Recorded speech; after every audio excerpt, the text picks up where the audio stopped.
and all of a sudden you get thrown into like the bright lights of Notre Dame and the Domers and this, that, and the other.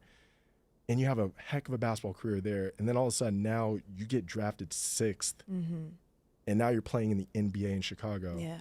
Then fast forward a little bit, you have this guy by the name of Michael Jordan, who's now your running mate. Then fast forward another few years. Now you're playing with Magic Johnson and Kareem Abdul-Jabbar. And then at the end of your career, you're playing with Moses Malone. This is born to the game where legacy speaks in every beat and rhyme. The passion it peaks. We're writing our own verse in this timeless song. With swagger in our stride, this is where we belong. Born to the game, carrying the flame. Echoes of the past, but it's a new name. Through highs and lows, we rise and proclaim. This is born to the game where legacy speaks for itself. Welcome to Born to the Game, produced by Arca Media Group in collaboration with Inflection Network and distributed through iHeartMedia. This is a space where the children and families of iconic athletes, entertainers, and cultural figures share the truth behind legacy.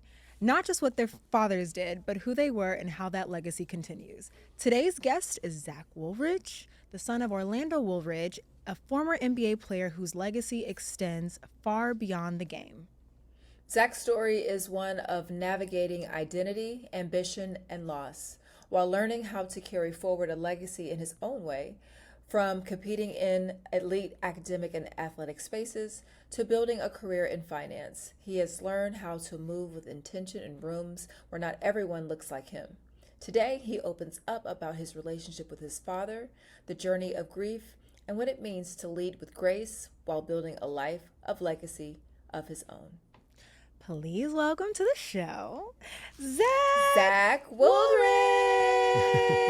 Hey, Zach. What's going on? Hey.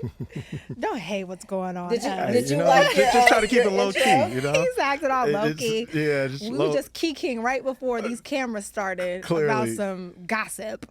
That hit that's I'm trying to put you guys real. on. I'm just trying to get everybody educated. And you did. You put us on to the Korean skincare. Look, did he?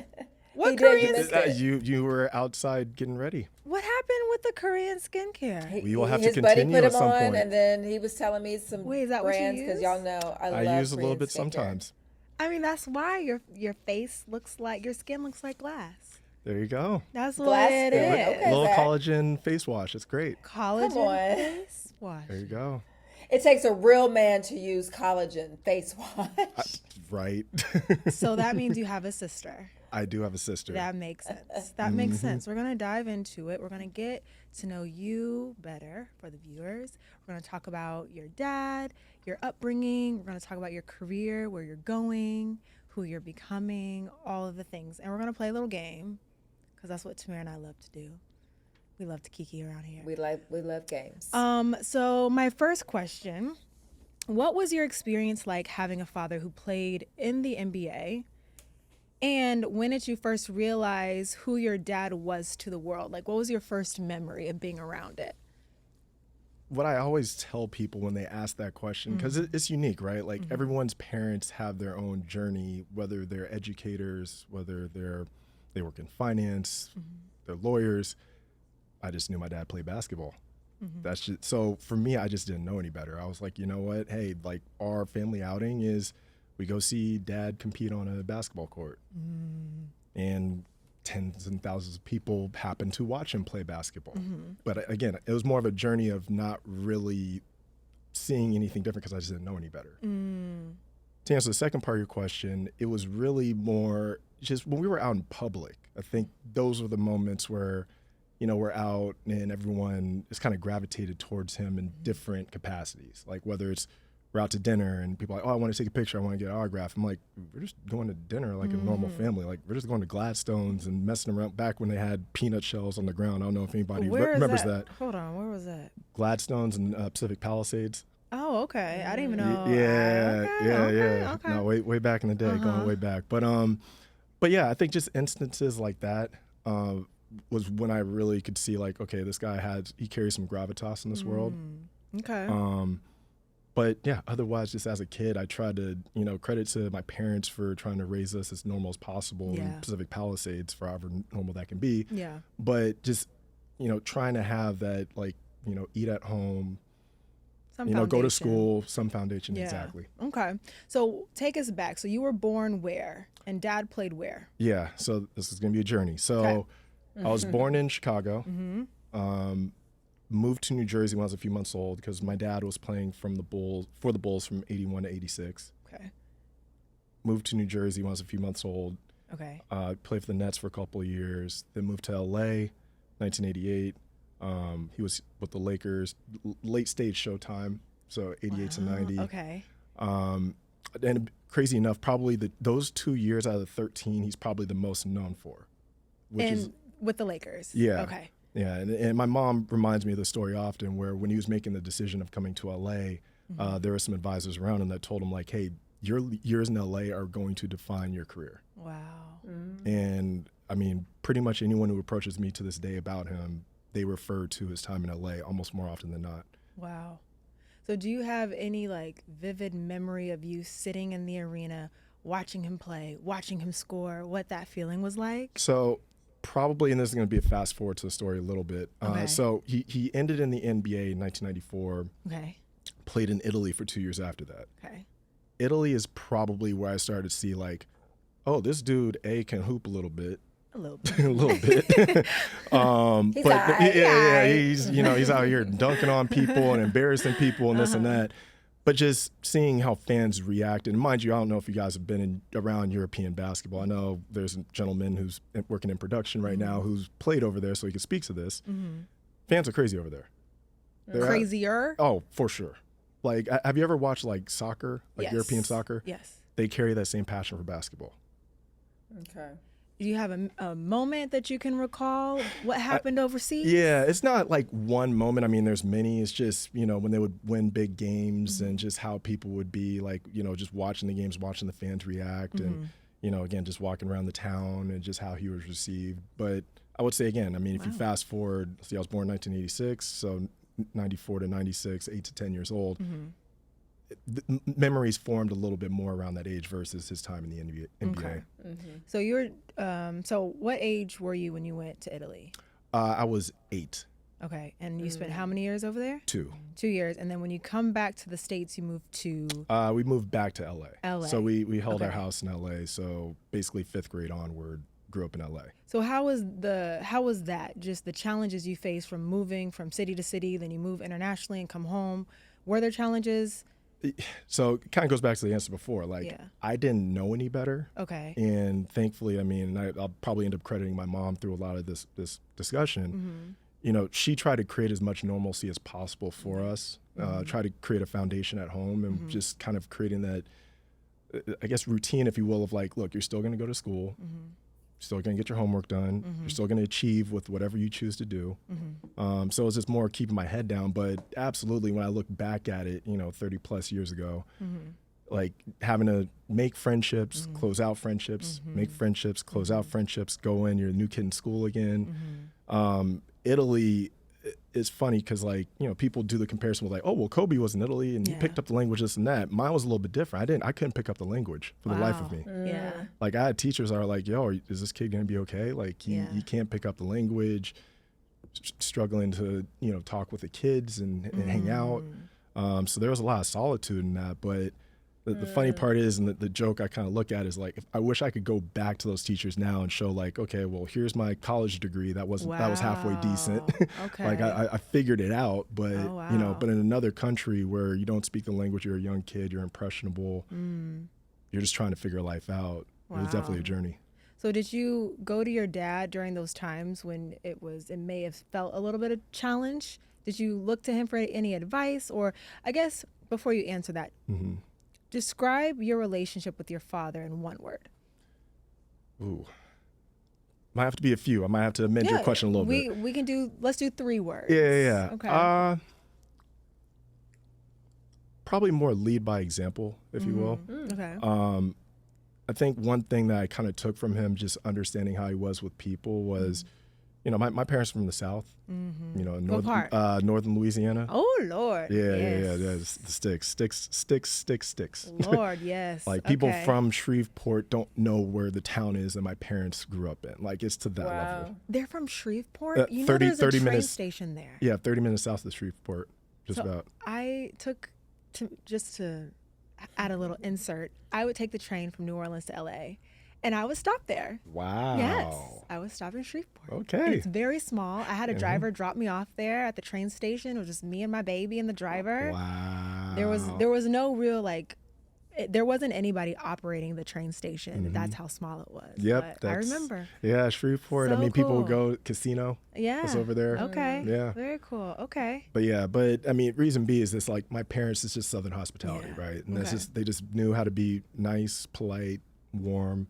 And that's what my dad was. You know, I think every situation that we went in, he brought the same person that he was, you know, just try to accommodate, just try to be polite. Okay. So that's why I say like lead by example. I just Yeah. tried to, you know, again, for who he was and what he meant to a lot of people, if I can kind of embody that and do that with my interactions with people, then I've done something right. Very good. So did your love for the game, did you pick up a basketball because of dad or? This is the funniest thing ever. No, Oh, I picked up the game on my own. really? Okay. I played baseball first. Wow. Yeah. Wow. Yeah. So I mean, I did like rec ball in like Okay. elementary school, but like kind of like everybody, like your kids Yeah. play AYSO or something. Like I played Yeah. rec basketball, but yeah, no, I played baseball, played it through middle school. It was probably late middle school that I started taking basketball more serious, so probably around 7th grade. And your dad wasn't trying to push it on you at all? Not really. That's what's crazy. Okay. Well, not really crazy. He just was very much like, just find what you love. Like, do Yeah. like, you guys are kids. Yeah. Go be kids. Like Yeah. he, thankfully, was not one of those fathers that had to live out some dream through us, because I Wow, think he was. okay. I mean, he was living out his dream. I Yeah. mean, this dude was drafted 6th in the NBA draft. You know, he played in the league 13 years. Wow. Like, so he didn't have, it wasn't like, okay, now my kids need to come through and like outdo me. And It was outdo like, me, yeah, like he's a kid from small town Louisiana who Yeah. got to play basketball at Notre Dame and play in the NBA. So Oh, I didn't know you went to Notre Dame. yeah, he was the first person in our family to go to college outside of Texas or Louisiana. Wow. Wow. Wow. Yeah. So, and I mean, think about going from northern Louisiana to Notre Dame. It's a very different world. I'm trying to think. Absolutely. Notre Dame, South Bend, Indiana. Where? And on Oh, top of it it, is, that's yeah, right. and South think of Bend, this: Indiana. late 70s, early 80s too. Yes, So the think about the cultural difference is going to be very very yes. big. Yeah, Oof. yeah, and he figured it out. I mean, Mm. I've talked to his teammates about it, and he navigated it somehow. But I can only imagine, like, you know, at least for me, like going from Pacific Palisades, Harvard Yeah. Westlake to Princeton, there was a Not little too bit of a much. difference, but Yeah. not as much. I Yeah. couldn't imagine. I mean, I'm trying to draw the correlation. Like, it's to go from small town segregated Louisiana to Indiana, where, I mean, again, I can't speak to late 70s, early 80s in Indiana, but like, you know, I know, race. I know how those, I mean, look, it's private school Yeah. where you have legacies and this and that. So I can only imagine there are some unique challenges they face going through that journey. So, what's one challenge, or what do you think most people misunderstand about being born into legacy? Do you think? I think kind of what I was alluding to earlier, that we're more aware of what we were born into than we really are. Okay. So I think walking around and us, like, people just think like, oh, well, because he's so-and-so kid or this and that. And I'm like, I don't know life outside of being so-and-so's kid. I see. So Okay. I'm just going through life like you, trying Yeah. to, you know, learn from people, how they may treat me, how like what my encounters are. So Okay. I think if I were to say like the thing that's a challenge is just having an understanding of just our walk of life is probably more similar to yours. Granted, look, okay, there might be a little bit more money. Yeah. Yeah. We might get a little bit more access to this, that, and the other, Yeah. but we're still kids. We're still all the grown same, adults. We're still bleed the going same. through, yeah. So you did continue to have a career in basketball after middle school and high school. Did you put pressure on yourself to exceed expectations, or did that come from in-house? was there any pressure at all for you to become this great basketball player because of your dad? Right. So, and I guess probably need to talk about this as well. So my parents separated when I was in 5th grade. Okay. So my mom primarily raised me from 5th grade onward. Okay. And reason why I bring that up is that, my mom made this sacrifice of like, look, if we're, either she could take us all back home to Louisiana and go back to family that we know and this and that, or have this opportunity in LA where it's like, look, we have exposure to the best, educational institutions out there. Wealthy people who are movers and shakers, who have influence. And she kind of saw the world that was building around us when my dad was playing. Okay. So she almost felt like it would be sinister to take that away and just go move back to Louisiana and just go start from square one. Okay. So with that in mind, she was very much about like, hey, whatever you choose to do, just do it well. Okay. And you're going to do well in school. Okay. You're going to keep your head down. Because if I'm going to make the sacrifice, like you guys all, whatever it is, whatever happiness is for you, but at the same time, hopefully happiness is lucrative in some way, shape, or form. But no, jokes aside, it was like, whatever happiness is, like I need you to do well in school and I need you to excel at whatever you choose. Wow. So is there any piece of advice that your dad has given you that sticks with you? And did you allow him to still have his hand on your basketball career during that time when there was a separation and he wasn't in the home, I guess? Yeah, he never pressured me. I mean, it was just more just giving myself a chance when I'm out there. Again, like because by nature, I think I get this more from my mom's side. Like I'm highly analytical. I can get in my head very, very easily. And I think he is very much the like, and it credit to my brother. My brother got this gene from him a little bit more of being able to just shut off the world and go do your thing and get on the court and just move. So I think for him, his big thing was like, dude, just go do you. Just like play. just play. Just be free. Like whatever it is with life, like just give yourself a chance. Don't be afraid. Yeah, that's a great piece of advice. I think all of us need to have some of that. I know it's hard for me to be free. I'm always uptight, like walking around with bricks on my shoulder, like relax, just play. And my dad would always say that to me. I didn't play basketball, I played volleyball, but it was the same thing. I was extremely analytical about everything and I overanalyzed everything. And so when people would say to me, just play, I didn't know how to do that. I knew what they meant, but I think it was just harder for me to figure out how to actually go out there and play and be free. Is there a favorite memory or moment about your dad that you want to talk about in regards to his basketball career? I think the part that gets overlooked way too often with his legacy is, I think it was an 84, I can't remember if it's 84, 85 dunk contest, that he was the first person to dunk between the legs in an NBA dunk contest. Wait a minute. That is true, and I will 10 toes down stand on that one. I did not know this. Yeah. How often do you watch the clip? Can you watch the clip? It's on YouTube, right? It's on YouTube. Okay. Yeah. If you look up now, but here's the thing: he also was going against somebody named Michael Jordan. I was going to say I thought Michael was the first. Yeah. one. So That's Michael never crazy. dunked between the legs. Michael had a lot of other amazing dunks. Obviously, won him dunk contests, but yeah.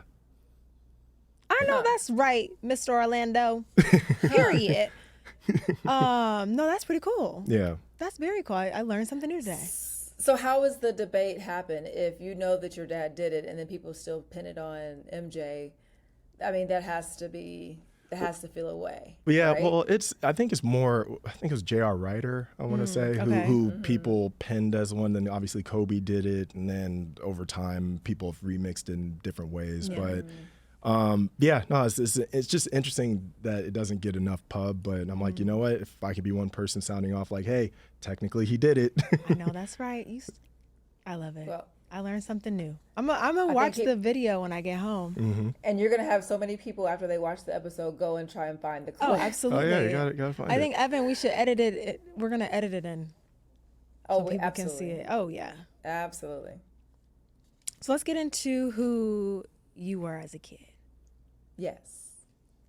T. Okay, so you went from Chi-Town to Jersey to LA. I want to know, just first off, who has the best food?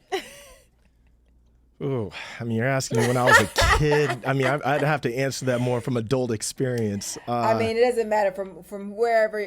I mean, you've experienced all three places. Let's just end this debate.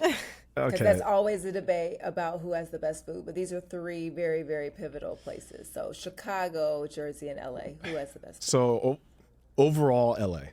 I'm just gonna stand on that one. Zach. Here's why. Now, Zach. I said overall. Zach, Hey, gotta expand go on ahead. that. Go Let ahead. me expound on that. Go ahead. Okay. Chicago for sure, pizza. Okay. I'm a deep dish guy.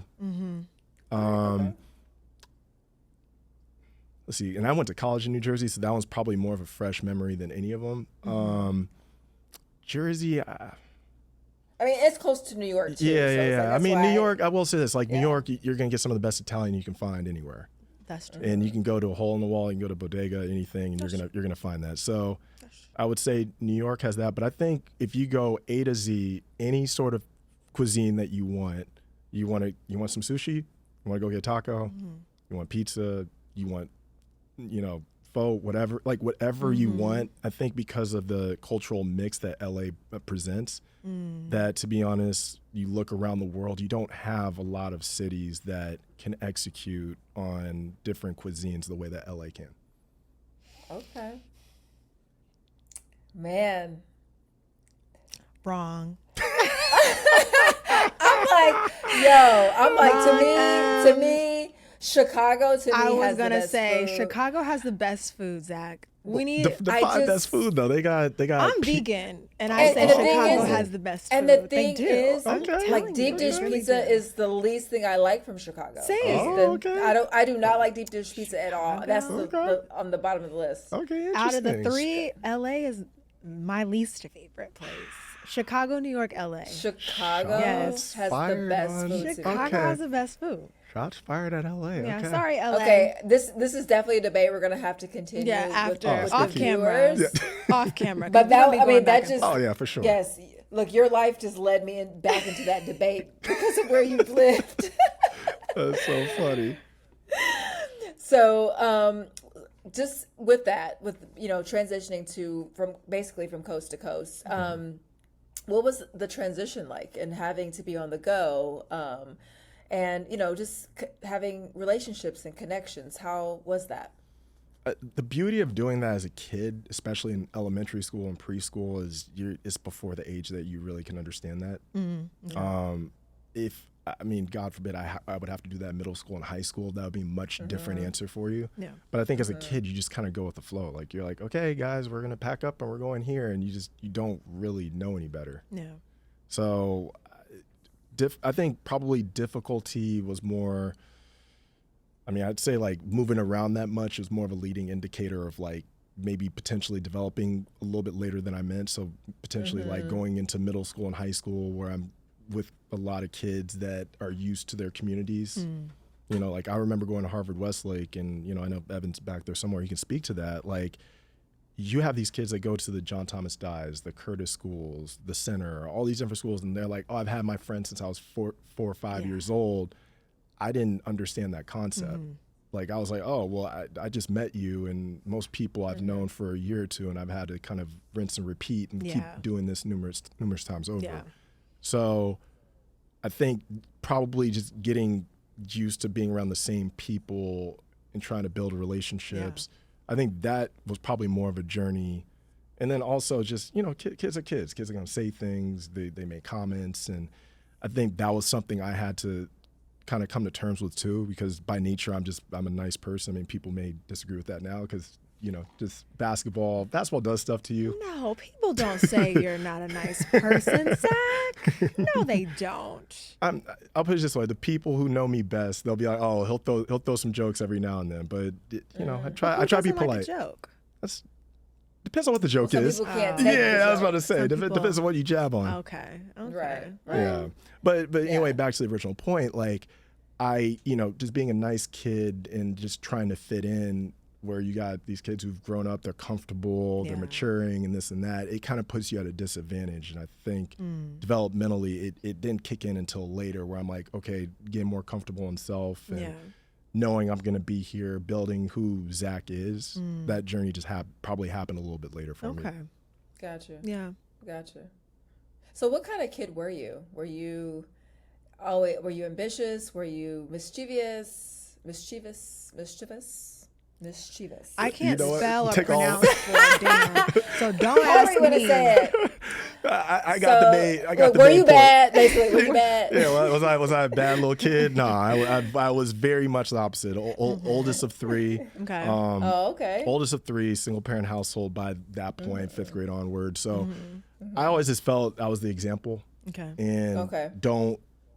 don't put more stress into a stressful situation. Wow. That was kind of like my philosophy when I was younger. Very mature. Yeah. Yeah, I mean, I was a kid like 7th grade, woke up on my own, put together my own lunch, walked to the bus myself. Like I was definitely the, what do they call it, L7 square? Like that was me. I was like, you know what, just don't cause a fuss. Just Yeah. put your head down, get your stuff done, which again, I think from a parenting side probably makes life easier. From a developmental side as a kid, I think kids need to mess up sometimes, and kids need to just live. And Yeah. I think I put that pressure on myself because it wasn't for my mom. Like I put that pressure on myself to like be the leading example for my brother and my sister, and try to just instill some normalcy and stability. Okay. Do you think that's because of what the dynamic with you and your dad? Do you think you felt like you had to put pressure on yourself, or you just I think just the dynamic of just how Just much we had to your- move. We had to Okay. move all the time, Okay. and just all of that. I Okay. think that part, because then, like again, once we moved here and we were settled Yeah. here, then it was like, okay, if we're settled here, we're gonna be stable here. Now let's keep our heads down. Let's keep pushing. okay? That makes sense. Cool. That makes sense. But yeah, I wasn't a bad little kid, to answer your question. Look, we So need what the was- siblings to verify. Okay, yeah, we need some Oh, verification on that one. they would whoop me on this one. They'd be like, "Oh, Zach was such a square. He just But just why? sit I hate there." when people say that. Like, because why is that a square? Why is that I get so called bad? a square all the time. I But get called a square why? all the time. I guess because I don't know. The person that calls us a square has to come to the front. But people make I'm it just seem saying. it has this negative connotation around it, and nothing wrong with you. It just doing means what you- straightforward, right? Like just just kind of. You didn't dabble in bad. You didn't dabble in the crazy parties or trying to get in trouble in school or trying to miss good. school or whatever. One would think. I think as grown-ups, we would say that's great. Yeah. When we were kids, our brains were different. And I think it's different for men and women. I agree. Because I felt like I walked a straight line and I didn't really get pushback or people calling me a square. So I think for men, it's a different. Right. People have a different perspective on it for Right. guys. But Also, I mean, I Right. think if you think of the time, so let's just say teenage years, early teenage years, late 90s, early 2000s. yeah, Think about hip hop culture at that time. true. Yeah. Everybody wanted the Eminem, Yeah. 50 Cent, gangster rap, whole thing. So I think everybody was trying to be like cool and hip and gangster and this and that, which I always, looking back, found it hilarious because I'm like, we're going to school in Bel Air Okay. in Studio City, and we're trying to sit here and act hard. And it's like, dude, we're kids. Wait, we're just kids in Tamara, these nice areas. before you continue, I do, just because this is on the top of my brain, so please let me No, go ask ahead. this. Did No, you sag your absolutely. pants, Zach? I did not. No, did not sag. Okay. Evan can attest to this. I did not sag. Sag pants. Okay. It's like you can't be a gangster from Bel Air. From baby. Bel Air. No, you Okay, can't. No, I mean, I good. get. I Look, just I had to get. ask. A Bel Air, I Bel get Air fresh. gangster. Yeah, I was about to say I get Fresh Prince of Bel Air, but Will Smith was okay. coming from Philly. That's all right. Okay. He wasn't Carlton. Okay, sorry. Go ahead, T. So funny. I was everybody was trying to be cool. I was back home learning how to knit. So Right. again, that's why I walked right into my square. We all squares. We're all Squared up. squares. Yeah, we're all. Yeah. Embrace your My squaredom. It's okay. Hey, it's I'm all me, good. baby. It's what I am. It's all good. Okay. All right. So Zach, so when you were young and you said that you kept a straight path, right? What made you happy though as a kid? Like if you could be a kid and just kind of be free and let loose, what are some of the things you love to do? Ooh, Just wow. as a Hobbies kid. as a kid. If you were able to, yeah. Yeah. So it kind of led to what I studied in school. Like I was very much like engineering mind, problem solving wow. mind. I remember, I mean, it's crazy. My mom loves to tell this story. Like when we were in Italy, we bought this Lego set that was an actual like roller coaster, like a legit like operating roller coaster. Yeah. And it was when I was in 3rd grade and I was homeschooled, so I had some additional time to kind of put some work into it. And I found joy in like putting together this Lego set where like I wish my hopefully we can find a picture of it somewhere where like it had like the actual car that could like move through. Wow. The track was set up, the whole thing. So I think, again, my biggest obsession was just like the whole problem solving aspect of things. You know, I was very much like a numbers person, I guess, not to foreshadow, but that's where I am now in my career. But that was my biggest thing, was probably problem solving. Loved cars, which kind of goes into engineering as well to a degree. Used to be able to name almost any car that would pass by on the road. I used to know cars like for real. Were you that person who was like, what was the little Dune buggy? The buggy. We are definitely aging ourselves. And you had to okay. you had to hit somebody if you saw a buggy. You talking about punch buggy? Punch buggy. Yeah, right? see, I knew about that. Yeah. No, I said Dune buggy. You know what's funny? My siblings used to do that. My siblings would do the punch buggy thing. I'm like, y'all stop We're doing aging stuff. ourselves. Punch buggy. Yeah. Oh yeah. Wow, that's a heck of a call out. I haven't thought about that one in a while. Right? I haven't either. Dang, Mariah. Right? I mean, I don't know what made me think She's about going that, back in the guys. day. Sure, way back on that all one. the way back.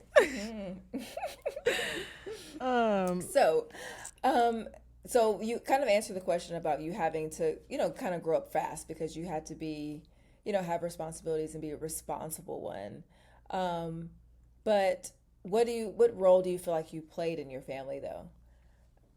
Like amongst your siblings and the household, especially when your dad was on the road or anything like that?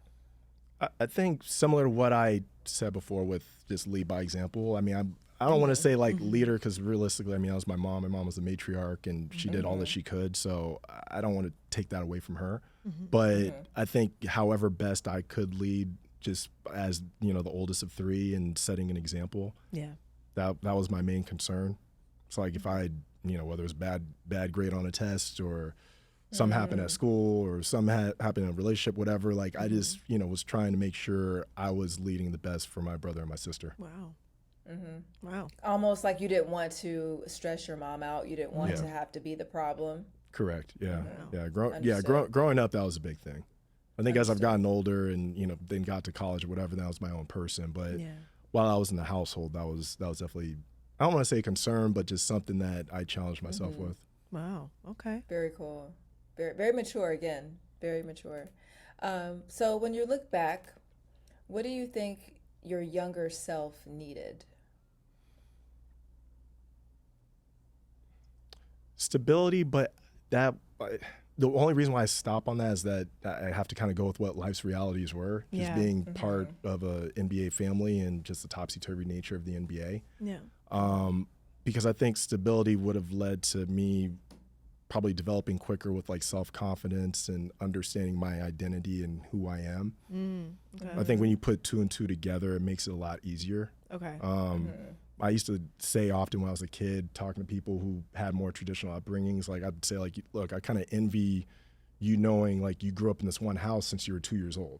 Wow. Or you've had the same friends for a while because you were able to go through life. And I don't think anyone's, I mean, we're in 2026, traditions kind of gone out the window on whatever that is for people, but there is something to be said about some level of traditionalism to be the best way to grow up. But again, 2026 is different, but I think back at least in the 90s and the early 2000s, that would have probably been helpful for me. Granted, things have been just fine, but if I were to, if we're going to go into overcorrection zone, I would say probably that. Do you think this lifestyle or your particular journey has caused you to have trust issues or make you want to be more, I don't know if reserved is the right answer, but just more kept to yourself? Yes and no. Okay. I'll go no first and then yes. The no is, and you know this way more than I do, that anything that happens in a family where you have somebody who's well known, everything's public. Yeah. So to some degree, I think I probably speak very direct to people because that's how I received things as a kid. Okay. So like say if dad was in the newspaper for God knows what good, bad reason, like mom was like, I'm going to tell you direct because this is how you're going to hear it in the newspaper. I'd rather as a family deal with this here first before you're hearing this secondhand and then coming to me. And then, so I guess that kind of goes into the trust where it's like, we had trust within our family because it was like, hey, let's protect us first before these things come out. I think to a degree, I want to say I'm like, I don't trust anybody, but I definitely, and this is the dynamic I saw when my parents were together versus when they broke up, is you start to understand the value system a lot of people have. Okay. Yeah. Reason B is, you know, dad's around, cameras on, you know, big house, the party. Put the smile on. The whole thing. And people are like, ooh, I want to be associated. And when that light goes away, all of a sudden it's like you just go back to being a normal human. And then it's like, wait, I thought you liked me for Zach. Oh, you like me because dad's home. You like So because, dive into that. So when you had that moment of, oh, you only like me when the lights are on and you see the big house, but in reality, you know that wasn't the truth. So I guess, how did that make you feel, and how did you go about handling those moments or that situation? Right. And I think that was probably more after my parents separated for some time. I started to really understand that dynamic of just the human experience, because everyone's obsessed with celebrity. Right. Right. And I think I learned that lesson probably earlier than most people on this earth would nor should learn that lesson. Okay. So it just, again, I don't want to say it like it caused me to not trust people, but it gave me more perspective on like, okay, this is why these people may operate a certain way when they're around other humans. Okay. So I think, so that's why I say like, going back to my original answer about like stability and traditionalism, I do appreciate that I also got that sort of heads up on life earlier. Okay. To kind of help me carry through as well. Okay. Would you say that it made you more careful to connect with people? Like some people, to make it harder? Some people, yeah. And that carried even into my adult life. I mean, I know we'll get into that a little bit, but you know, like my first job that I had out of school was with a prominent sports and entertainment company, and because of that, it was like, oh, I had access to tickets. I was going to certain events and I was around certain people, and you know, there would be times where people would reach out. And I'm like, okay, I've seen this playbook before, because I saw this playbook as a kid, and it's like, oh, is this, you really want to reconnect, or like what's going on? Like, let's be direct on what's happening here. Wow. Gotcha. Yeah. So it's like it prepared you for what life was going to be offering you anyway. Okay. Correct. Yeah. Interesting. We're going to dive into your basketball career playing at Princeton, right? Got it Okay. right. And then we'll dive into your career after you left Princeton. But first, let's play some games, right? Yes. See? All right, let's play some games. This is our favorite. So this is called This or That. It's supposed to be rapid fire, so don't take all day answering, because it's this or that. And give him the good ones, T. Like, give him I am. the There's give a few and in here. sprinkle in some dating ones too, because I need to know. Oh, okay. But I would love to get messy. Okay, here we go. Just a couple. How he likes Okay, to let's move. start the first one. East Coast or West Coast? West Since Coast. you've been to both. West Coast. Okay. West. I knew you were gonna say West. right? West. There was, I didn't even flinch. And Didn't even let him you've finish. watched me this amount of time, and I tried to be calculating on answers. I didn't calculate that one. That was just a straight up. Okay, it West. was- Yeah. Got it. Beach vacation or city trip? City trip. Beach me, baby. I love Beach me always. Always. Always. Okay, window seat or aisle seat? Aisle. Need the leg room. You need the leg room. Need That's the leg right. room. These knees. How tall are you? 6'6". Yeah, you need the leg room. Window, because I'm not moving. That's a fair point. No. That's a fair point. Let's see. Shoot. I'm trying to find some good ones on here. Oh, homebody or outside. Now this is a dating one. Okay. A homebody or want somebody outside? 2026, 39-year-old Zach, homebody all day. Second homebody all day. Yeah, You're not trying to go to the club, Zach. probably 10 years ago, maybe that'd be a different answer. But not at this point in Outside. life, that's homebody. I'm with you. Yeah. We can watch a good show and DoorDash, Postmate, Right. cook, and call it a day. Keep it simple. Go Keep to it sleep at a normal time. Okay, go I'm to with you. wake up early, go work out. Just keep it simple. I'm with you. Okay. Well, since you said workout, morning workout or late night grind? Ooh, morning guy for sure. People who know me well know my time that I go in. What I'm time you go? Don't say anything before 5, Zach, please. Okay, well, first off, gyms don't open before 5.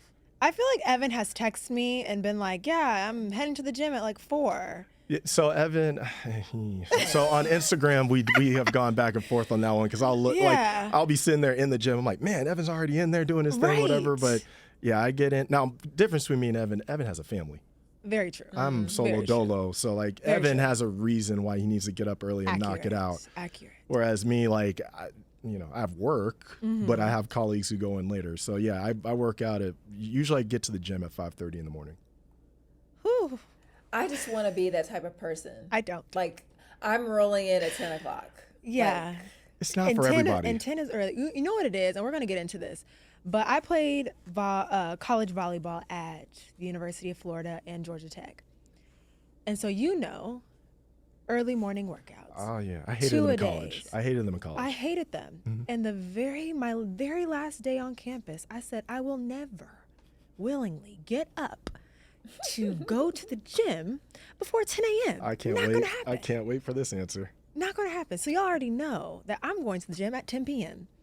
Oh, my. I'm not going wow. early. It I revs would me rather up. I go was the way late. you built that up. I really thought it was gonna be like, and I got into the morning gym thing. I didn't. Hell man, no. you stood on Hell business. no, that's the whole point. No, once I was done being a college student athlete, that was it. You couldn't pay me to get to the gym early. No, 10 o'clock at night. Well, No. I can't. No, it I'm revs asleep. me up. If I go to gym at 10 o'clock at night, I'm going to be up until 3 in the morning. Like, Thank I you, can't. thank you. Even when I played Talking about basketball, Thank you. Y'all getting up at 3 It a.m. revs talking about me thank up. you. I'm not getting up then. I'm getting up at 9:30 and I'll be there by 10:15. I'm with you there, T. Zach, Okay. you on your own? I'm on my boo. own. It's okay. That's all right. But that's okay. We'll We'll have to send leave you a it at that. blessing while we're in bed. Okay, here we go. Chase or being chased, and we're still on the dating topic. Okay, yeah, I was like, you gotta define on which side of things. And dating, chase, or being I think we're being chased. messy.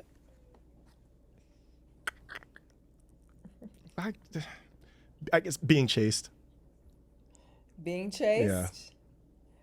I would say being Okay. chased because I was sitting there thinking and like, but it's when I tell you, it's like a 52-48 though. Like it's Okay. almost like it's close to Okay. 50-50. 52-48 is so specific. Yeah, well, it's like I'm like it's You because know, on he one likes his hand, numbers. yeah, I'm a numbers guy, He's a but numbers guy. no, I think Okay. because with dating, there's a fine balance between someone showing genuine interest towards you Okay. and Yeah. enjoying that interest, but I think going back to traditionalism, like Mm-hmm. as a man, you need to feel that, I guess, to go actually pursue somebody. Right. If you don't have that I- interest level to do that, like, so that's why, like, it's kind of a harmony of both that you need to do. Yeah, I agree with that. Yeah. I do agree. I don't think that women. I don't think we should act like we're indifferent. I think we should. If you're interested, you need to at least I agree. relay that because it gets confusing. And I think we play games sometimes. Sometimes I'm not saying all the time, but I'm saying sometimes that happens. Plead the So, fifth. I'm so glad you gave a mature You know, I'm a girl's girl, answer, so I'm 'cause I was always about to gonna, say, like, chase me down. for the girlies, Chase me down. But I like your Yeah, answer. let me know. It's a harmony. It's a harmony of both. Okay, It's a awesome. harmony. I love it. Okay, go ahead. Okay, well, where are you going on a first date? You doing first date dinner, or are we doing an activity? Dinner. Okay, Yeah. why? Might as well. It's funny. When I was younger, I probably would have said more activity. I think now it's more dinner. Forces us to sit there, get to know somebody. Because activity, if you go see a movie, you go on a hike, you go do whatever. Like, sure, it's a fun activity, but like, how well are you getting to know somebody? Gotcha. And I think when you're okay. sitting, and maybe it goes back to my professional life and just relationship building Yeah. in general, that when you sit and you have a meal with somebody, like, sure, you're eating, but you still are pretty like tied in on, like, there's not a lot of distractions.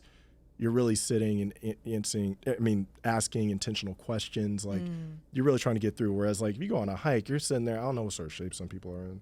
So you might be walking like, so what's your favorite He don't color? know what type of shape somebody is in. Zach, You can be, look, you asked the Ozempic question is before. a thing. Stop it. Like, you could It be, is a you thing, could, you though. could look right, and you might be out internally, and you could be can't walk walking. up a flight of stairs. Exactly. I'm with you, Zach. Exactly. Okay, Look, I'm so- with you when you're right.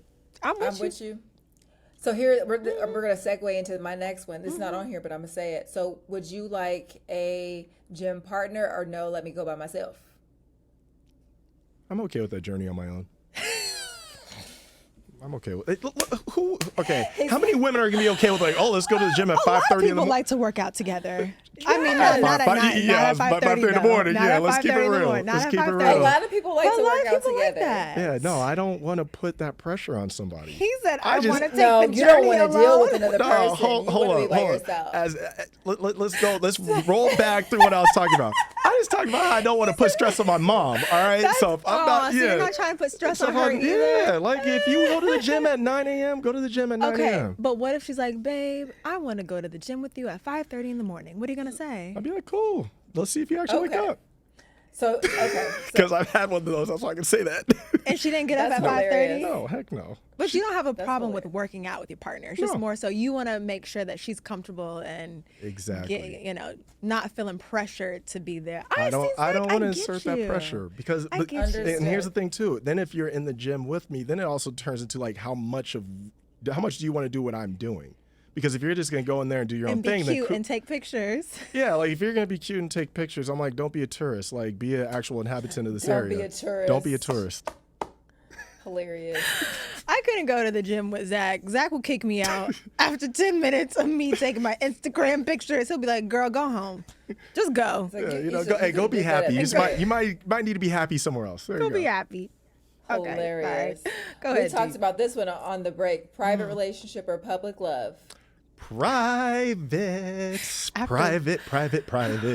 After what we just so learned. private. Everybody go private. Just Very private. Private is the best way to be. as a matter of fact, let me delete my husband off my Not page. your husband. You can't delete Everyone your needs to go husband. private night. I mean, I agree. Go private. Okay, I think I know this one I think we know this one, Mariah, for Zach. Okay. Always late or always early? I can guess Always this early. one. How do we know that, Zach? Have you ever been late? Oh, 100%. Okay. Okay. Evan doesn't know this because he wasn't on the team at this point, but like my freshman year, we still were living in the Palisades, and the upper school for Harvard Westlake is out in Studio City, North Hollywood area. So Okay. not close. So my freshman year, they have this jolly idea. Mind you, I've been playing basketball seriously for like 2 years. They're like, you know what? Hey, play varsity basketball. Which obviously, as the ninth grader, it's like, oh, cool, I'm gonna play varsity, the whole thing.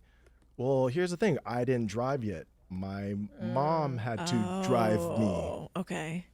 And I think it was a Saturday practice or something. And it was like the first 2 practices we had. Okay. Our coach, Greg Hilliard, had a rule that was the first time you're late, you run 2 suicides in front of everybody.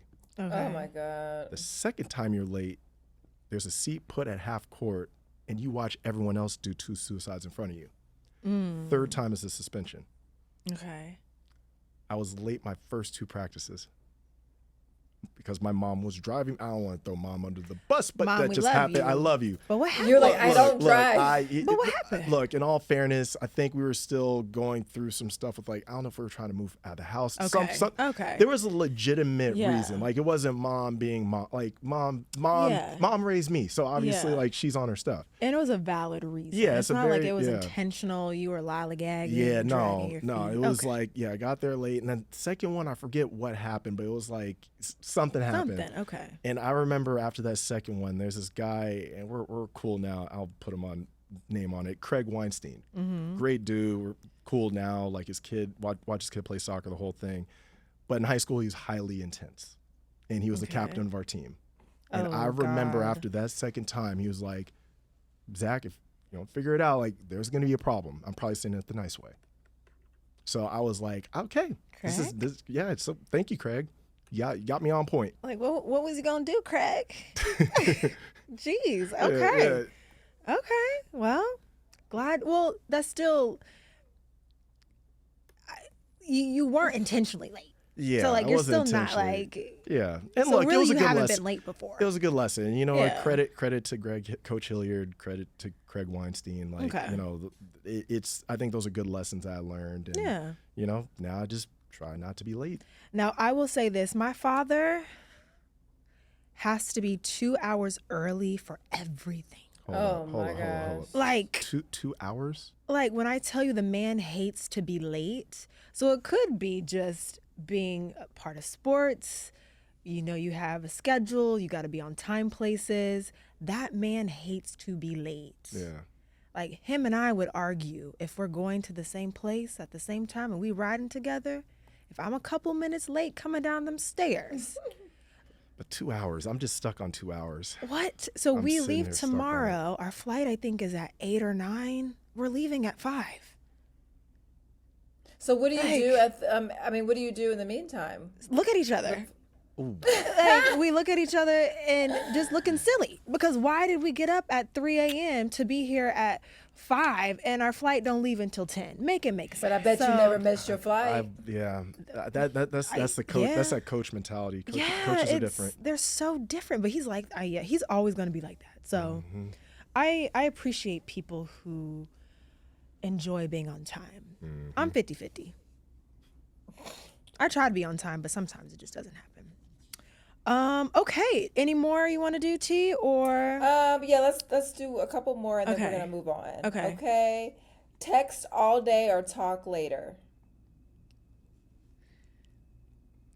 Text all day.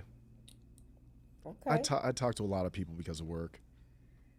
Like Okay. Yeah. I don't look. I would enjoy to hear.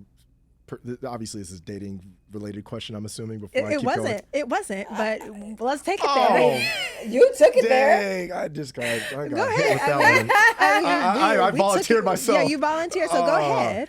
Yeah, no, I mean, I guess because I talk to a lot of people, like, yeah, I would like to hear my partner's voice at some point. I just don't have as much requisite time and energy to sit on the phone at like Yeah.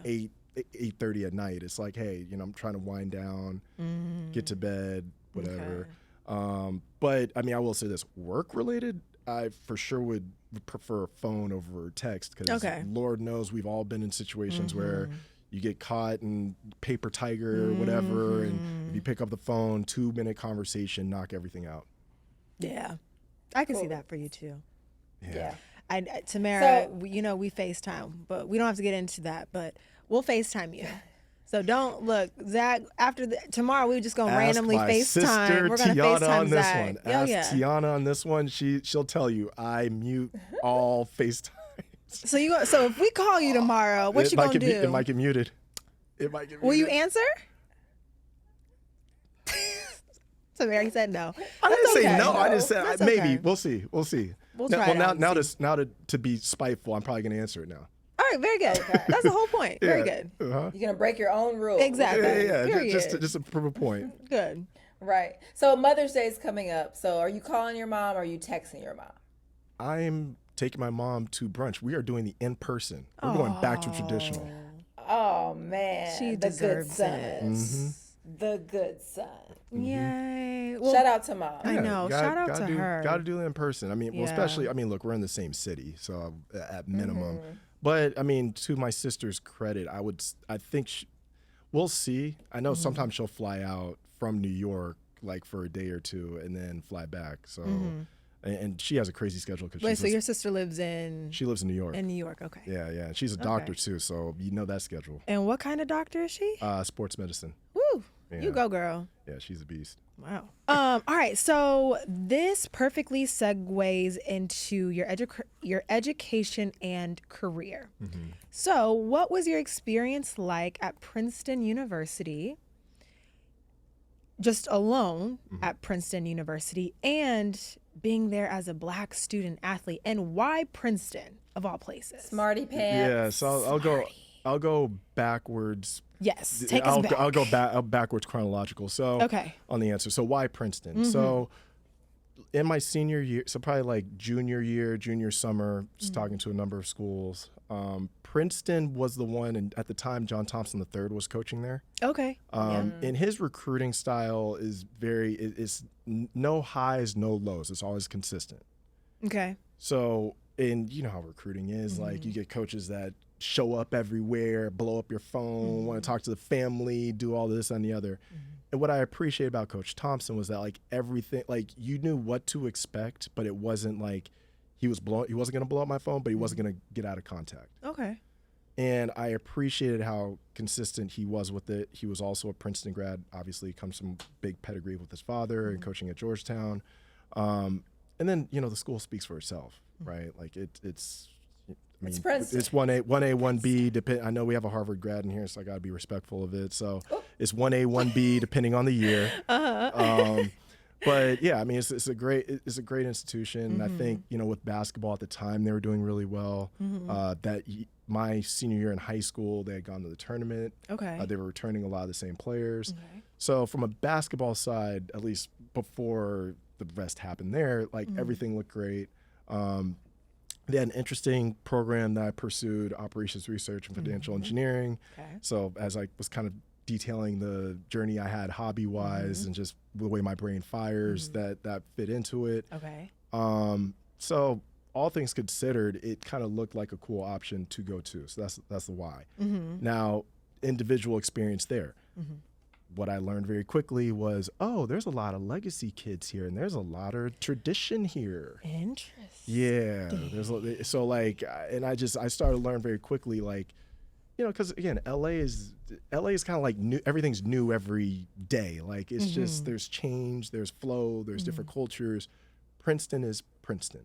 The orange bubble is orange bubble. Wow. Okay. Take it, love it or hate it. They are who they are.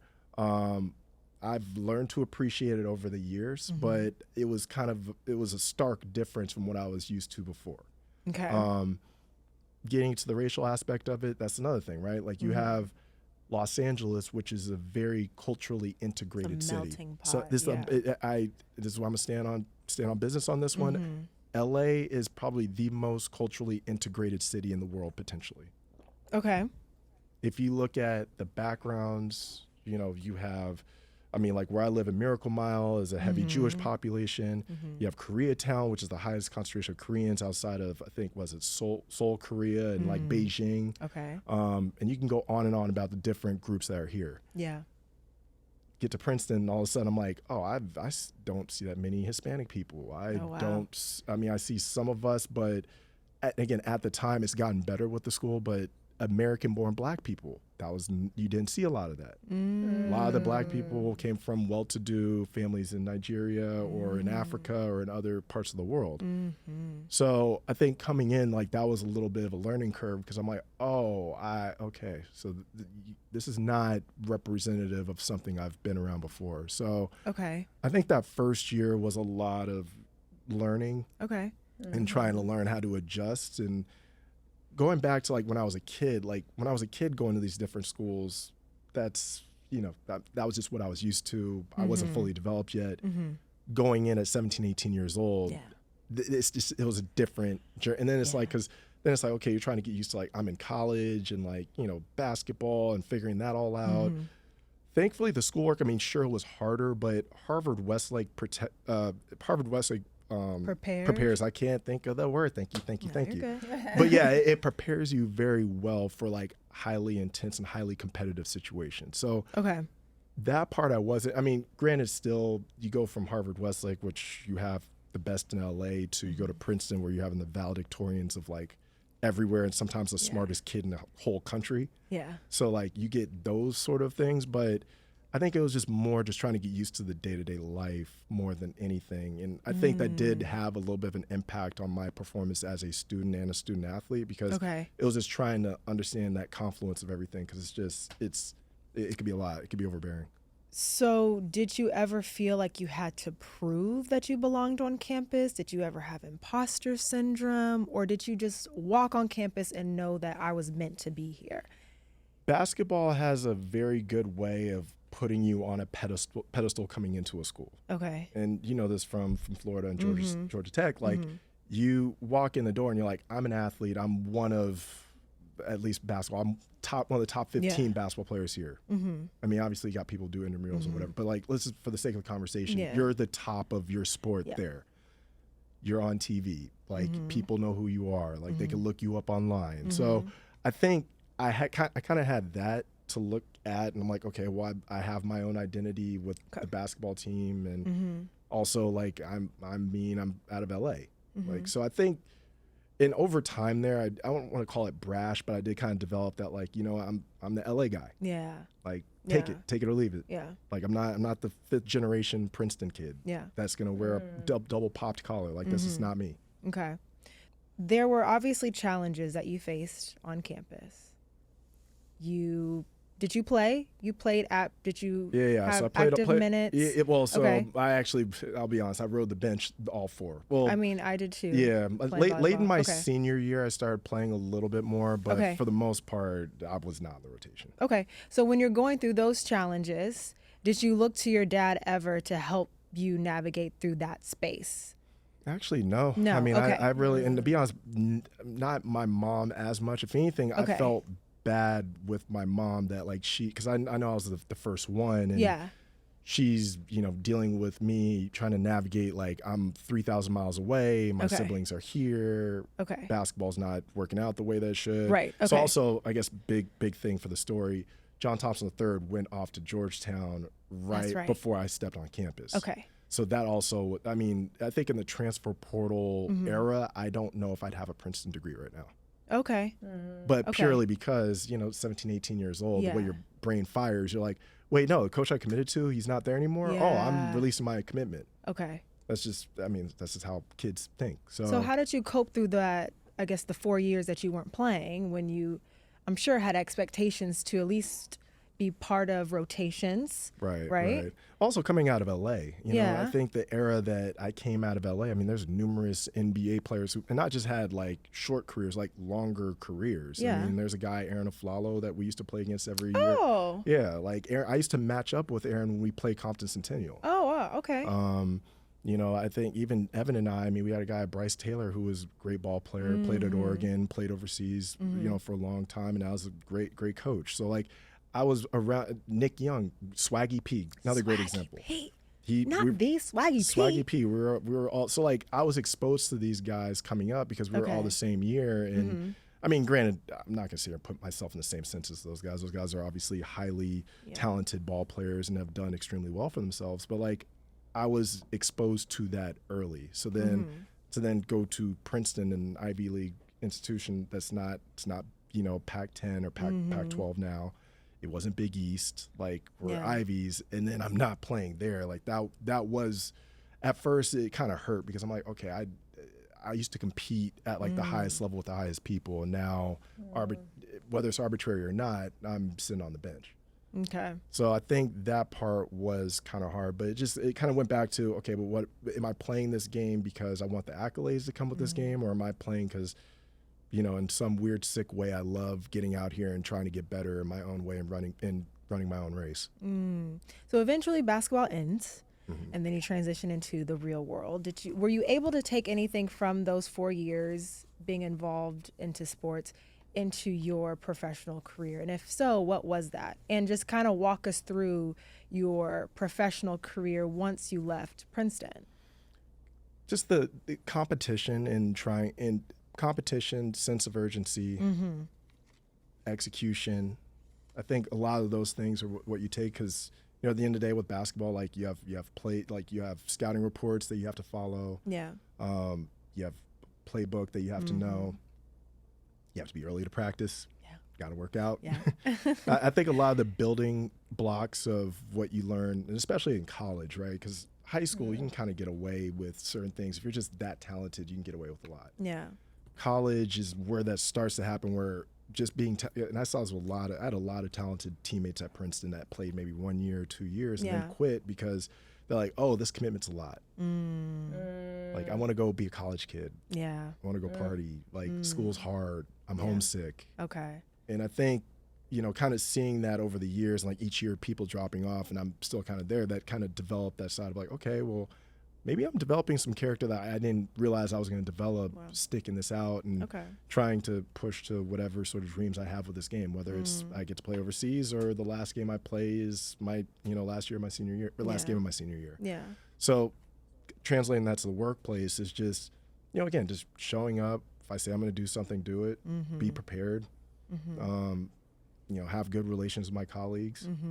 So I think a lot of the same stuff that were the survival techniques, if you will, of being a Division I college athlete. Yeah. Try to carry that with my day-to-day with sport, with my career. Okay. Now going into my career, so I wanted to work in sports. I interned at Wasserman Media Group going into my senior year of college. Okay. That was to see if I wanted to be an agent. Realized I don't know if that world's for me. It was I think you would have been a great agent, Zach. Just throwing that out there. I think you would have been. There's when you're an intern and you see the inner workings of working at a big agency. Yeah. That will kind of tell you. Some people want to do that. Some people don't. Yeah. That wasn't for you. It just wasn't for me. you. I'll Okay. leave it at that. Okay.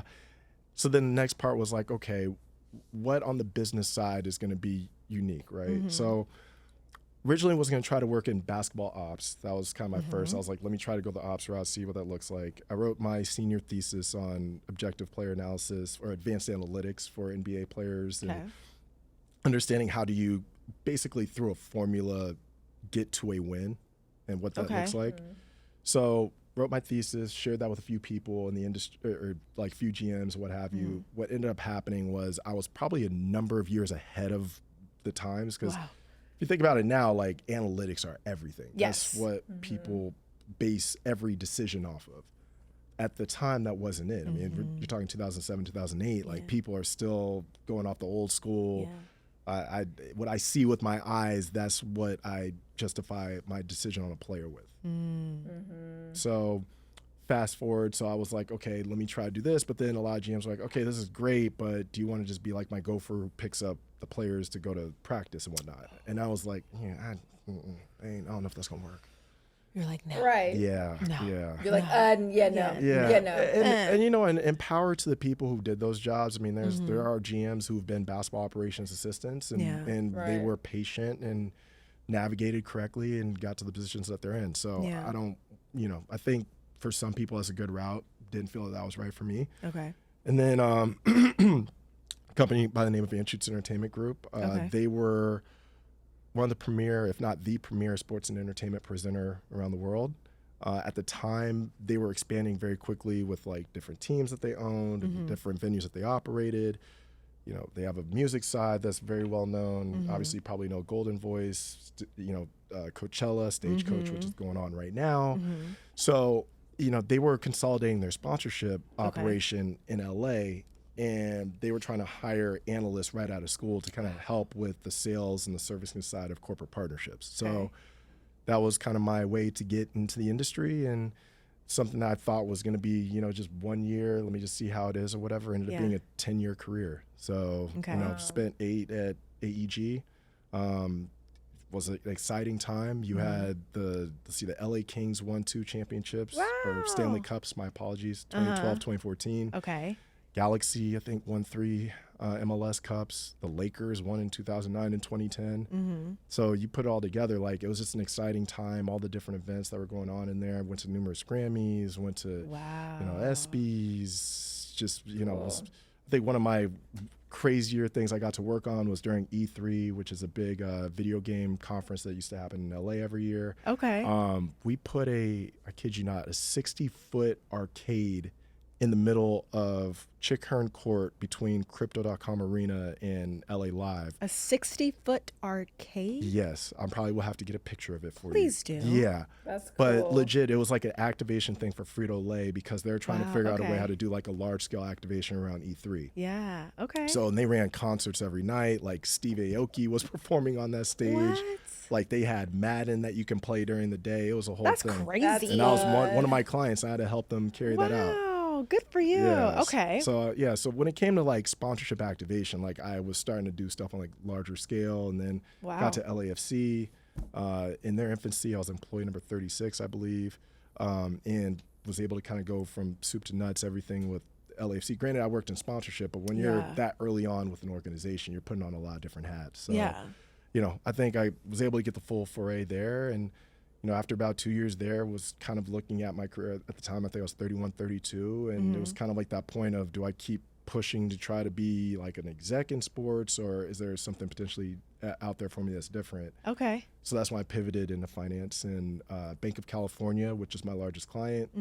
They wanted to give me the opportunity to be a banker without any previous financial markets or banking history.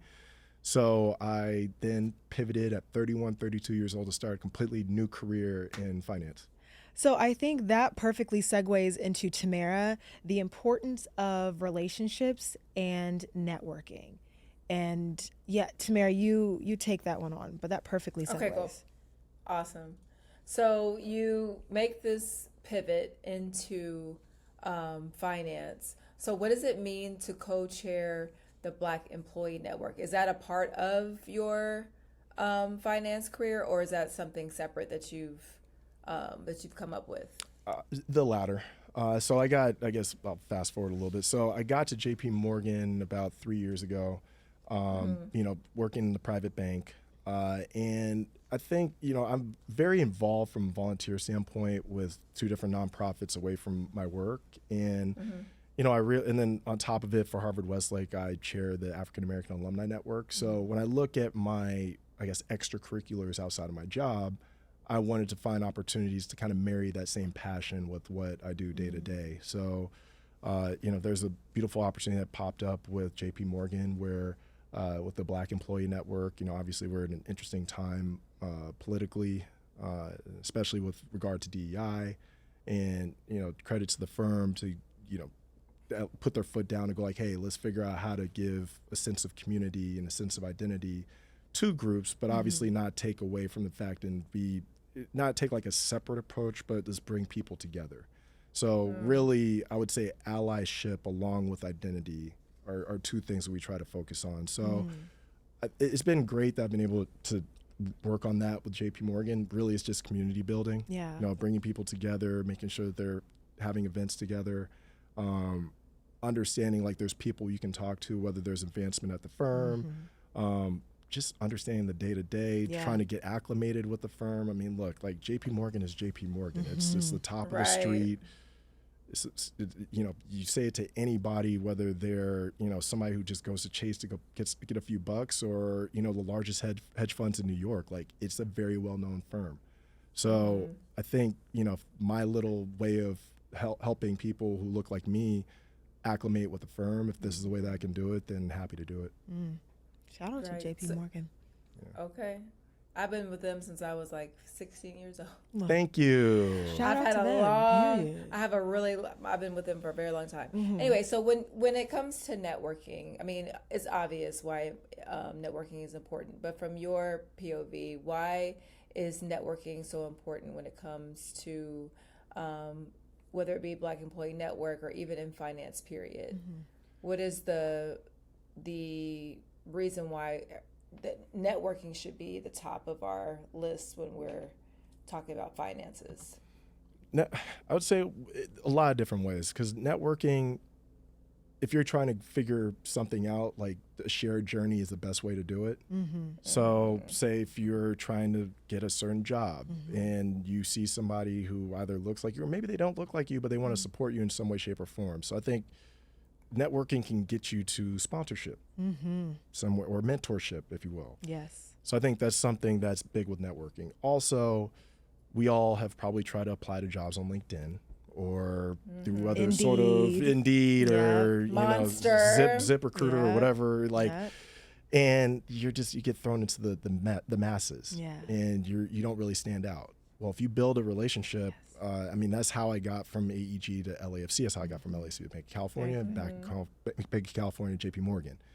And I think just having people who know who you are and not just like once, like the repeated effort of like intentionality of let me sit down, let me take you to coffee, let's have lunch, let's work on a deal together, coach me through this, that, and the other. Like the more times, the iterative process that you go with somebody to really understand what, like, teach them who you are and build a bond. Yes. They're going to want to help you out with whatever that is. And I've had the good fortune, and really, it really goes back to my mom on this one, where like she understood trying to raise 3 kids in LA. She was able to seek out the right people that we should connect with to kind of understand how to navigate this city. So I've just tried to take that same example that she set for me and just try to go through life and connect with the right people. I mean, look, when you're trying to build a book, you got to get in front of people, and sometimes cold calling is not the best. Sometimes you got to go with warm relationships. And I would say, with jobs, that's the best. Trying to get business that's best. There's one other one with dating. Might as well say that too. There you go. Well, I mean, your I knew you wanted relationship to. I knew you does. wanted to. Yeah. I mean, no, but I just saw an Instagram post about that said if you want to fix your, they didn't say job, but they were like, if you want to fix your, your income, fix your relationship. It was very interesting. But this correlating the two, and when your relationship is right, your business will be right. So Exactly. it's very, very interesting you said that.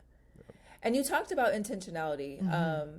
And you seem, just listening to you over our time here, you seem to have always been intentional, even when you were younger. Where do you think that drive comes from to continually be intentional, even when you were in 5th grade? Yeah, it's changed over time. I would say more recent, and we may cover this. I mean, my father passed away back in 2012. Yeah, we're going to cover it. Yeah, so I think it goes back to that a little bit of understanding just how fleeting life can be, and with the fleeting moments, you really can only give the authentic experience, and what people are going to remember about you is how you made them feel. And usually, if you're going to give a good experience with somebody, they're going to remember if you're intentional and that you were, you were attentive with whatever they were working through or conversations. So I think that's a legacy item for me, where like I think about that often, where I'm like, look, like hopefully my words didn't get misconstrued at any given point. Hopefully my intentions were never misconstrued. I mean, I'll give like a little thing, like if anybody were to tell me like, hey, like I didn't understand what you said or what you meant by this, like I take that at heart, because I'm like, I know how intentional I am. So if I misled you, me of all people, something must have happened. Right. Yeah. You're like the kid. Yeah. Yeah. No, I can see that. Yeah. Not me. Like I take that personal. Yeah. It's just that's what you pride yourself on. So that's great. Yeah. So before we move into grief, what was one relationship that changed your life? Ooh, that's a heck of a question. I don't know if that was in the pre-questions. I added that one. I was about to say. I'm like, I added that a one little last surprise night. for you. Yeah, you I put added me on that my one heels last on that night one. when I was looking through it. I was like, I think that would be a good one for him. I'll put this one. Another basketball legend who passed away not too long ago, Jerry West. Wow. So I actually interviewed him for my senior thesis, and actually my mom, thank the Lord, she's had a great relationship with Karen West and was able to put us back together to kind of coach me up earlier in my career when I was trying to figure out what to do. And you want to talk about grace. I mean, this guy put in a call to the CEO of AEG, like, hey, I know a great guy. Can you just sit down and have coffee with them? What have you? And I still remember to this day, and thankfully I was young enough that like I didn't understand corporate hierarchy, so like I didn't realize how big of a moment this was. But now looking back, I'm like, oh my God, I walked in there and I had no clue who these people were. Wow. I walked into a room where it was the CEO of AEG, and then like two other presidents. I think it was like the president of Global Partnerships, which is the group I ended up working in, president of AEG Sports, and I think one other person. And I remember the guy's name is Tim Lightwicki, or he was the CEO at the time. And Tim goes, Zach, Jerry West never calls me for anything. Wow. You must be the second coming of Christ if he called me and we're sitting here right now. Wow. And I remember at the time I just laughed. I was like, oh, haha, whatever. But like in retrospect, I'm like, I probably would have, if I was Tim, I probably would have thought the same thing. Wow. But, for someone that, blessed our family with the opportunity of, because Jerry was the GM of the Lakers, my dad came here. So, the grace that he had to bring my dad in to play with the Lakers when they're in, some of their best years. Yeah. And then the gift that keeps on giving, he helps me with my senior thesis, assists me with in a big way with getting my first job.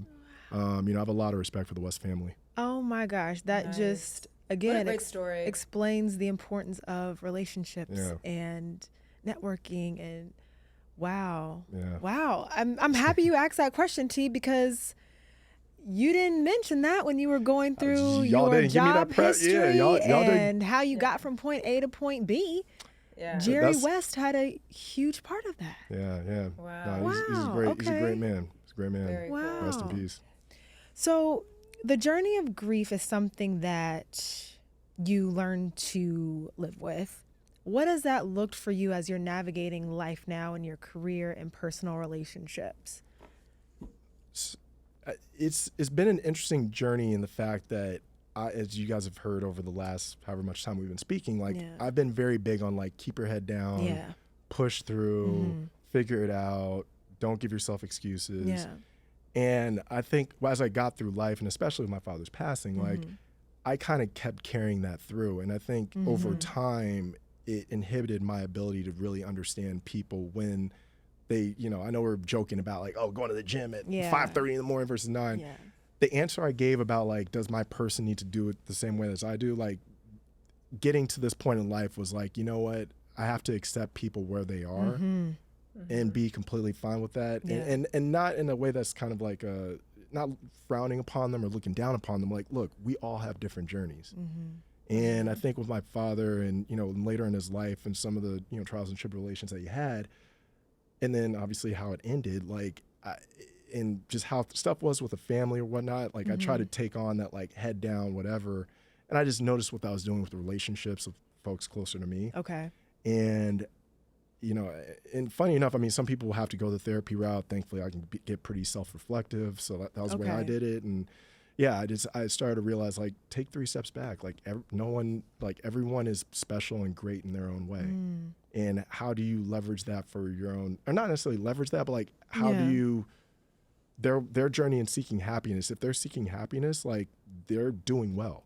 Okay. And for me personally, like, that's why I'm like, you know what, it really should just all be about just be happy. You know? So ahead, T. can you explain 3 steps back? What is like, walk us through that, that process. On like the self-reflection and all of that. Just, self-reflection, just more so going, I think it was those first few years, just really seeing like, okay, how am I processing what's happening to me? How am I processing like the dynamics with my family? How am I processing things with work or, you know, romantic relationships, what have you?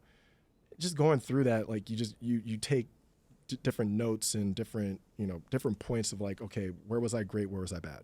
Okay. Gotcha. And be very frank about what that is. Do you feel like you allow yourself to mourn? Later I did. Okay. Later I did. Okay. Because I think at the time there was a lot. There was a whole lot going on. Yeah. So I just kind of rushed through it. I think it took me later on, and not necessarily to mourn, but I think, and this is credit to a lot of people who've like talked to me over the years, like the great parts about my dad's life. Yeah. You know, and I think there's a lot of great he did in this world, which is, and not even just on the court, like even just on an interpersonal level. Like I mean, anecdote, last Wednesday, I was playing basketball and one guy was like, hey, like I fished with your dad a few times. Yeah. Another guy who was on the court was like, I've played pickup with your dad before, and like certain ways that you've talked or like passed the ball to me or this and that, like it kind of reminds me of your dad. So like, how does that make you feel when people are sharing those stories? It's heartwarming. Okay. And it's heartwarming in a sense of like it's legacy. Yeah. And that's the legacy he left on this earth, and reinforces the whole notion of like life's experiences and shared experiences of what people are going to remember about you. Okay. I love that. Do you feel like your grief journey is different from your siblings? Absolutely. Okay. Absolutely. But also that's more, we're all wired different. Like, I mean, my brother and sister, if they're sitting here right now, they'd be like, yeah, Zach's like the robot. Like he just goes this, that, the other. He's very direct and this and that. I think that's why I actually like, did you allow yourself the freedom to let the shield down and mourn?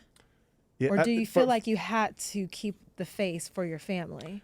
I think by nature, as you could tell, like I'm stoic by nature. I think as I've gotten later in life, I've started to develop that more like, you know, emotional or being able to emote a little bit better. Yeah. But when I was, it's just, I know my limits, and like, I'm never going to be the, like, oh, I'm super happy in the clouds one day, and the next day I'm like, don't ever talk to me because I'm in a terrible mood. Okay. Like, you're always you're going to get somewhere in between. Okay. And if I get too far down, I'm probably going to remind myself, like, get back up here. If I go too high, like, you know, hey, reality's around the corner. So that's just me as a person. So I have to be mindful of who I am and know that like my version of letting loose and mourning and emoting is going to be a different decibel level than anybody else. And that's fair. Yeah. So what does grace look like to you today? Acceptance. Okay. Yeah, I'd say acceptance, just going through, and whether it's people I meet through business, or I meet through friendships, or through dating, or family, friends, and just whatever differences there might be, just taking them on with grace, and just being happy that we're there together. We respect each other. We're enjoying our time. Not getting caught, because we're in a divisive world. Yeah. And being mindful of the divisiveness and just not letting that dictate how I view people. Okay.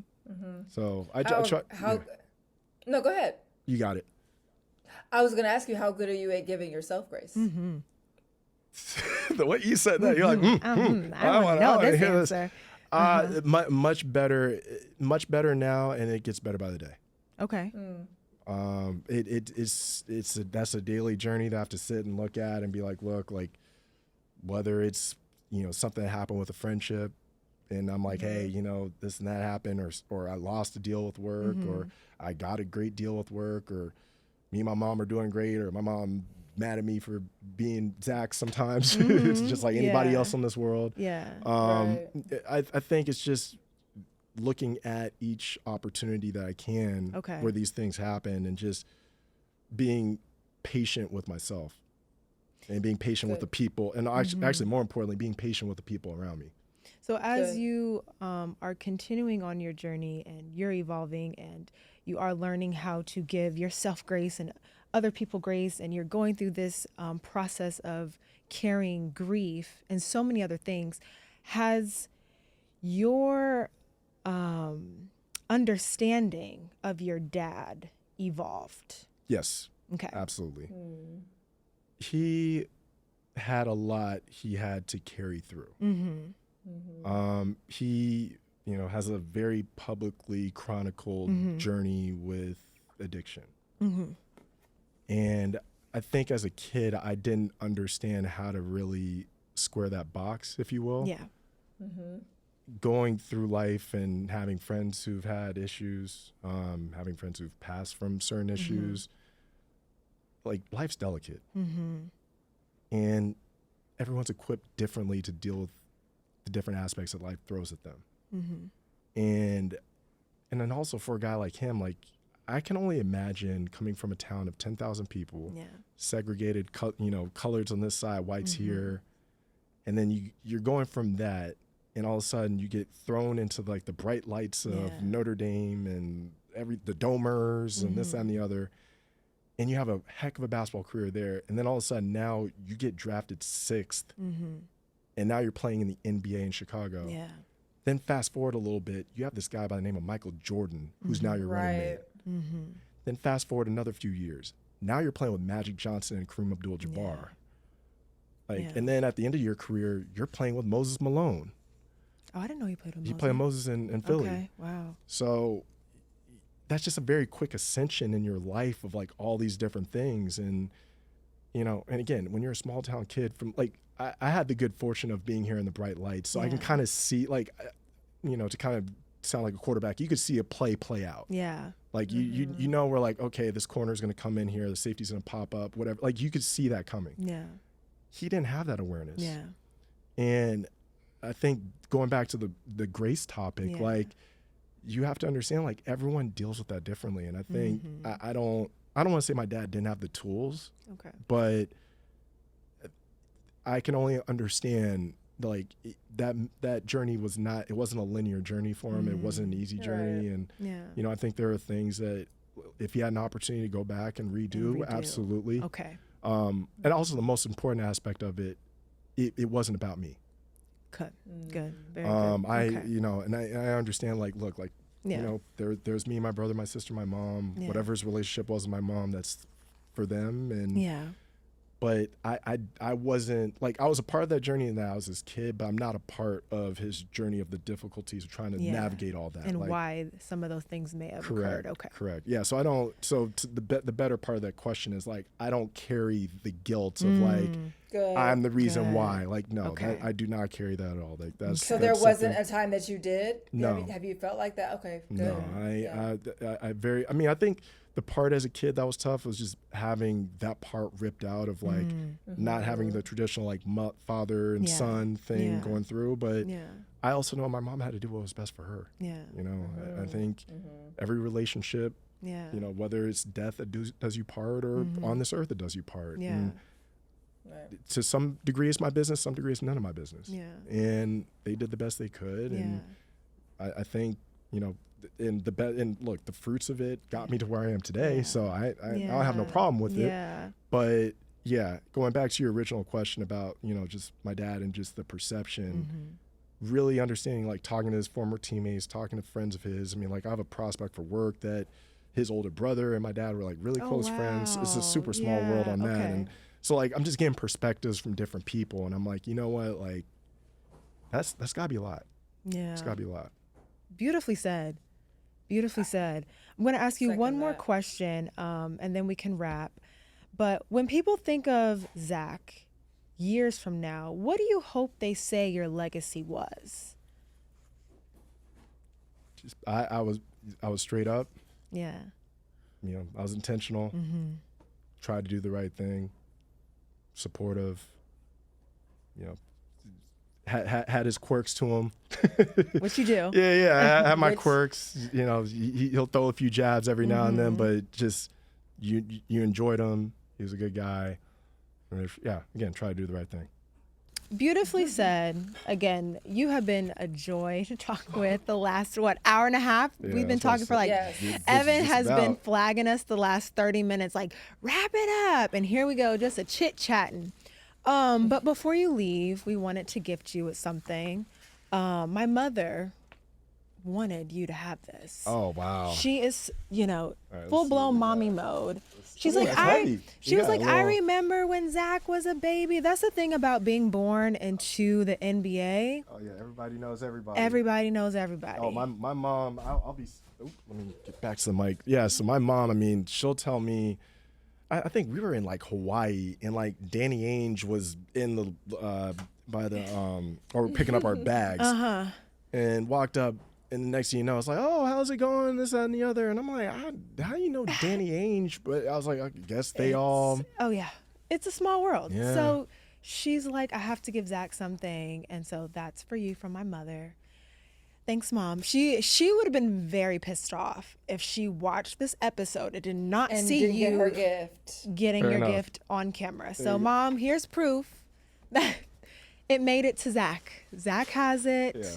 She wanted you to have it. Thank you, Mama Woodson. Yes, thank you, Mom. And just give a shout out to your mom. I know you've been able to talk about her a little bit, but just even giving Mom a quick shout out. She's the real MVP here. And Mom, you did a great job raising your children, Zach. So, Thanks, Mom. Yes. Appreciate you. Love you. all right. Zach the intentional. Zach the intentional. Yes, we love it. Alrighty, guys. Thank you for tuning in to today's episode of Born to the Game. I'm your host, Mariah. And I'm Tamara. And we'll see you next time. Make sure to like, follow, Share. subscribe, share with your mom. Tell your mom and them. Yeah, your do mama all them. the things. All right. Bye.